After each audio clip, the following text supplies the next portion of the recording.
Hey guys. So this is going to be a quick tutorial about branch codes and how to set your default branches and change it if you're working with multiple branches. We'll go through a few things on how to change your branch and the importance of branch dimensions. So the first thing you want to do is create a shortcut to your branch setup so that you have a quick way to do this. So up in your top right search bar, type in user branch setup, and you want to pick, just left click, and it'll bring up a list of all the users that are on your company's server, and you want to find your name. Okay. So if you want to create a shortcut, you want to highlight your name, right click, and go to filter to this value. And once you do that, go up to this blue user branch setup drop down and do save view as. And here you can call it whatever you like. If you want to call it, change branch shortcut, or you can name it whatever you like. And then you want to put your name or whatever you would like to see. That will be how it appears over here on your left shortcut screen. Make sure you have the home button selected. You can add it to other screens if you like, but the home is probably the most used. So then you click OK. It'll ask you to restart. You click yes. And now you will see your shortcut over here, and it'll take you to your name. If you want to change your default branch, let's see, I'll click on mine so I'm not messing with Janet's permissions right now. So if you want to change your branch, you click on your link and then go up to edit list. It won't let you edit it from this screen. So you have to go up here and go to edit list, or the shortcut Control-Shift-K, and you want to uncheck the box that you're set to, and you can check the box you want to be set to. And now all of your documents will default to that branch. And you can change that as many times as you like. You can't have more than one default branch. It has to only be one at a time. So, if you're doing a lot of work for one or the other, you can do that. You can set it. So once you have your shortcut, then it's going to allow you to, default. Your orders will default to that branch when you set them up. So I'm going to just create a fake purchase order here so you'll see. So this PO here will default to FWN, and we'll just pick a random vendor here. And so then all of your lines will default to that branch. You also want to really make sure you have these two columns on your screen called branch code and location code. It does allow you to change these, but you have to be very cautious about how you use this, because it can mess up your inventory evaluation if these codes don't match.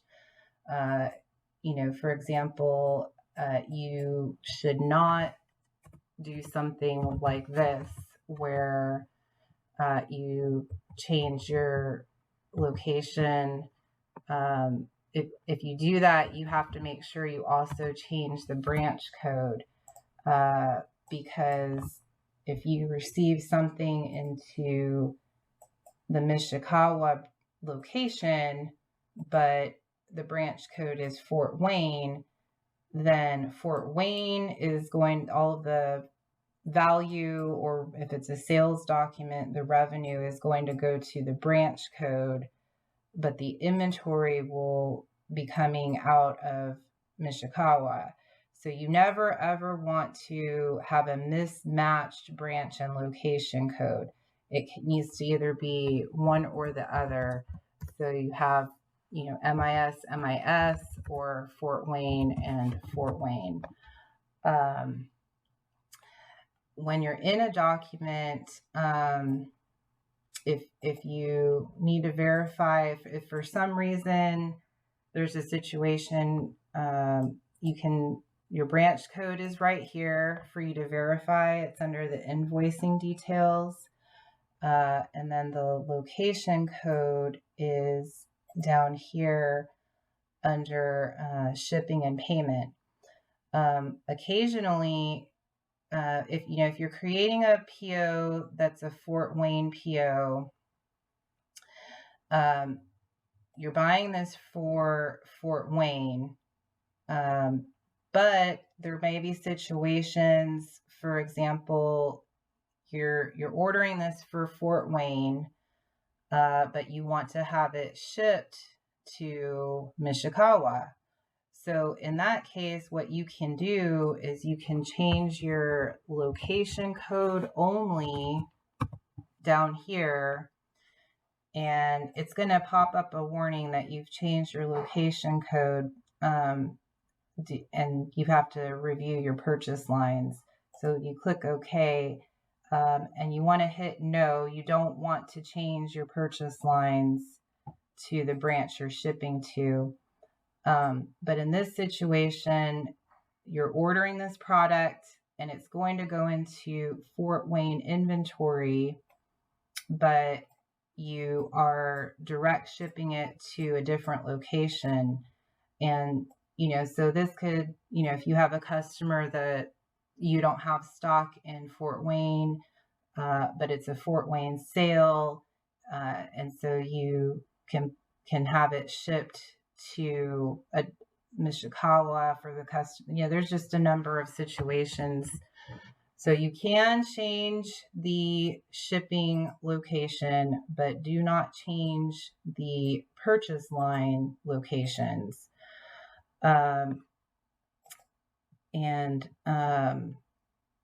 We'll go into more advanced training at a future date. But one thing that you want to be careful of is, for example,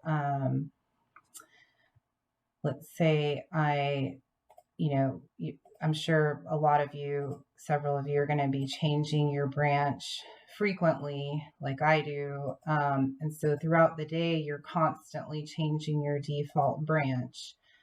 What you want to be very careful is, so right now my branch is set to default to Indy, and let's say I am working on accounts payable and I'm posting a lot of invoices, or I'm checking on orders, and let's say I go into this PO and I'm not set as a Fort Wayne user right now.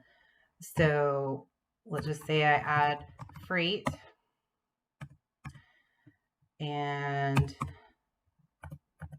so as you can see here, what happens is if your user default is not set to the default of the order, any lines that you add or edit are going to have different branch and location codes. This is very important, because what will end up happening if you don't override this, you post this PO, if you receive it and post it, now Indy is going to be paying for the freight on a Fort Wayne order.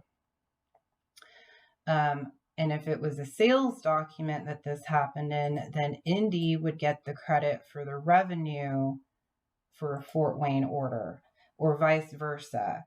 So if you are a corporate user where you have multiple branches access and you're changing your branch throughout the day, please make sure you have both of these columns on your screens, on your sales and your purchase order screens, so that you can pay attention if they match. What ends up happening sometimes, and it's, let's say you are changing quantities. I want you to pay attention to the branch code column here. If you're changing things, sometimes the dimensions change accidentally. I was trying to trigger it. It's a glitch where it changes spontaneously. I can't get it to go right now, but you will see it at some point where this will change. And you know, if you're adding lines, any new lines that you enter are going to default. So if you notice this happen, you can either go change your user default, or you can fix it just by typing in the branch code here, and just you can override what your user default is. Just be very, very aware of these columns and the dimensions, and just make sure that you do that, and you can and another thing is, well, I can't post right now, but every document is tied to the prefix or the branch default that you're set to. So this PO, as you can see, has a FWN code. So if you receive the document under a different default, then the receiver will have a different document branch number than the PO. So, you know, the document number doesn't really make a big deal if you accidentally forget to change your default branch. But as long as your columns here and your dimensions are okay, then you should be good. But I'll send more information about this. That's just to get you guys the ability to start changing your branches, and that is it.